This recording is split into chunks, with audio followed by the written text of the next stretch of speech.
पिछले पार्ट में हम लोग देखे थे कि वॉइस किस प्रकार से बनाया जा सकता है, क्रॉस मेथड को डिस्कस किए थे। अब अगर इंटेरोगेटिव सेंटेंस है तो किस प्रकार से इसका वॉइस बनता है, अब इस मेथड के द्वारा जानने के बाद आपको बहुत आसान लगेगा। जैसे पहला है क्वेश्चन विथ एक्सुअली वर्ब। अगर एक्सुअली वर्ब से स्टार्ट हो, मतलब सहायक क्रिया से स्टार्ट हो, तो किस प्रकार से उसका वॉइस बना सकते हैं। जैसे इसमें सिंपल काम क्या करना है कि इसको एक्सुअली वर्ब को सब्जेक्ट के आगे लगा के पढ़ लेना है। जैसे अगर इस सेंटेंस को सीधा करेंगे, इस सेंटेंस को सीधा करेंगे, इस सेंटेंस को अगर सीधा करेंगे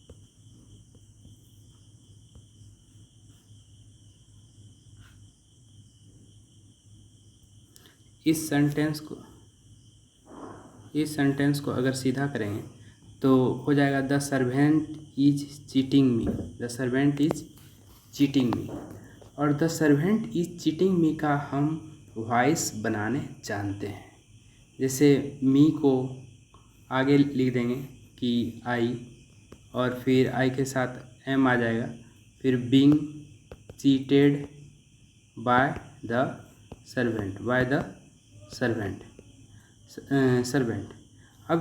अब इसको सीधा किए थे बनाने के लिए, तो बस यही एम को आगे कर देंगे और इसका ये बन जाएगा। जिस प्रकार से इसको सीधा करके बनाए थे अपने सुविधा के लिए, तो इसको फिर से एम को इंटेरोगेटिव बनाने के लिए एम को आगे ले जाना पड़ेगा।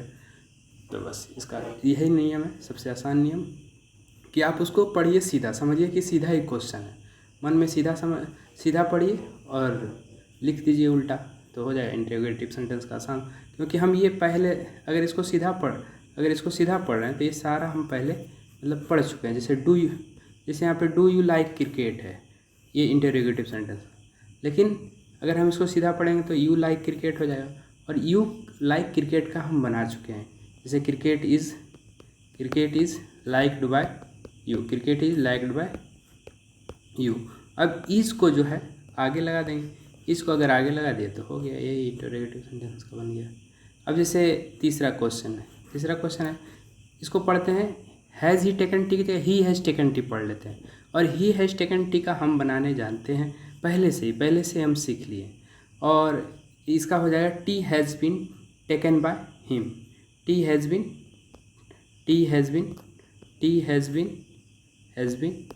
Taken by him.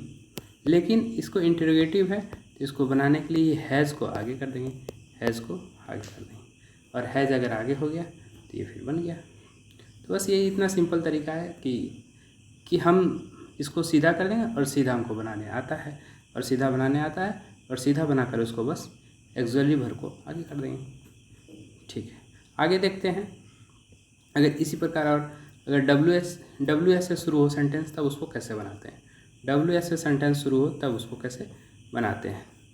यहाँ पे कुछ क्वेश्चन दिया गया, आप क्वेश्चन को बना सकते हैं, क्वेश्चन को ये पॉज करके आप बना सकते हैं, और फिर नीचे आंसर दिया हुआ है, आंसर को भी उससे मिला सकते हैं।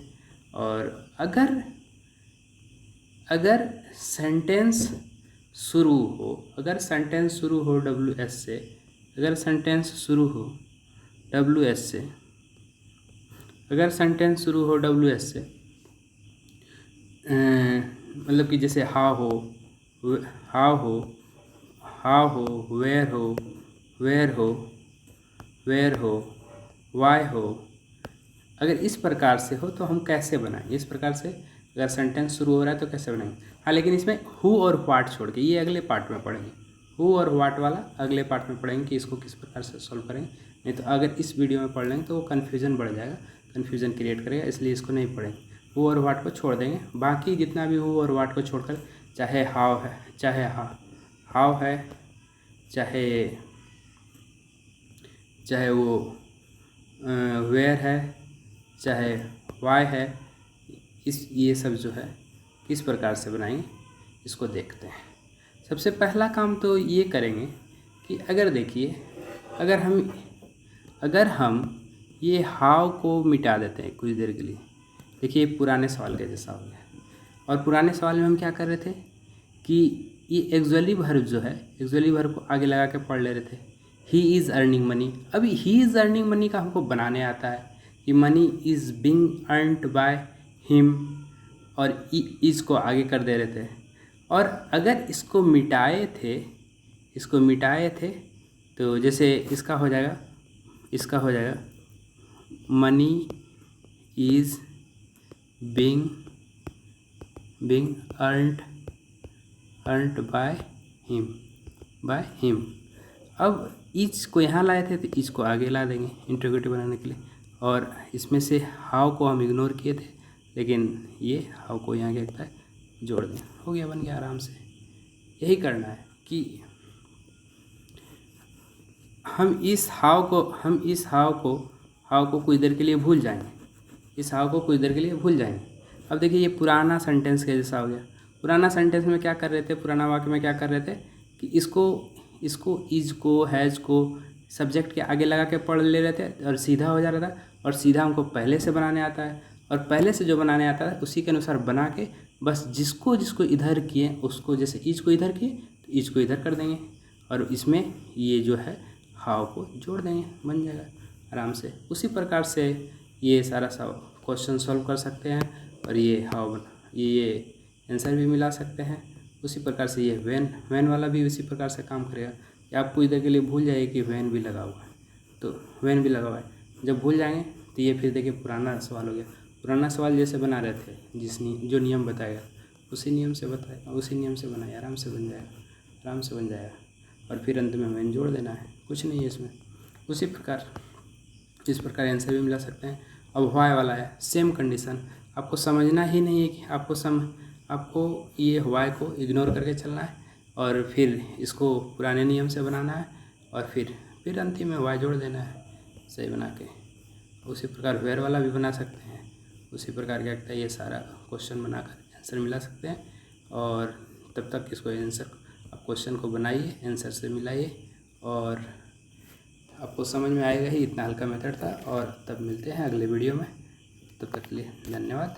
और अगले दिन हु और वाट वाला चर्चा करेंगे, जो थोड़ा सा कन्फ्यूजन क्रिएट करता है, लेकिन ये वीडियो देखने के बाद आपको कन्फ्यूजन सारा दूर हो जाएगा।